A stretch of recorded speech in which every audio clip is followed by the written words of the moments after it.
بلند سوچ۔ ناصر 10ویں جماعت کا طالب علم تھا اور پڑھائی سمیت ہر کام میں سست تھا۔ ایک دن اسکول میں اردو کے استاد کا لیکچر سن رہا تھا۔ انہوں نے کہا، علامہ اقبال نے نئی نسل کو شاہین صفت کہا تھا۔ ان کے ہر شعر میں کوئی نہ کوئی پیغام چھپا ہوتا ہے۔ ایک شعر میں شاعر مشرق نے نوجوانوں سے خطاب کیا ہے، اس میں بھی ایک نصیحت پوشیدہ تھی۔ نوجوانوں کو میری آہ سر دے، پھر ان شاہین بچوں کو بالوں پر دے۔ اس شعر میں علامہ اقبال اللہ تعالیٰ کے حضور دعا کر رہے ہیں کہ اے میرے اللہ، میری قوم کے سارے نوجوانوں کو میری صبح کے وقت کی وہی فریاد عطا کرنے کی توفیق دے جو تو نے مجھے دی ہے۔ یہ شاہین بچے ہیں، انہیں وہ بالوں پر یعنی وہ بازو و پرواز کی وہ قوت عطا کر جن کی مدد سے وہ بلندی پر پہنچ کر کامیابی حاصل کر لیں۔ شاہین جیسے پرواز کے لیے ہمت، جستجو، بلند سوچ، محنت، ریاضت درکار ہے اور اس کے لیے قوم کو سستی سے باہر نکلنا پڑے گا۔ یہ سن کر ناصر تو جیسے کہیں کھو گیا تھا۔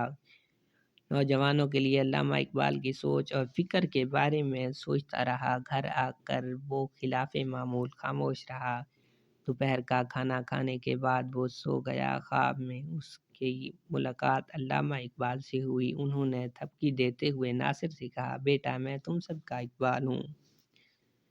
اٹھو اور ایک نئی صبح کا آغاز کرو۔ ناصر کی آنکھ کھلی تو اس نے ارادہ کیا کہ وہ اپنے آپ کو اقبال کے افکار کے مطابق ڈھالنے کی کوشش کرے گا۔ ہر وقت سست اور لاابالی سا نظر آنے والا لڑکا چند ہی دنوں میں بدل چکا تھا۔ اب وہ صبح صبح اٹھتا، نماز فجر ادا کرتا، پھر صبح کی سیر کرتا اور پڑھائی پر بھی توجہ دیتا۔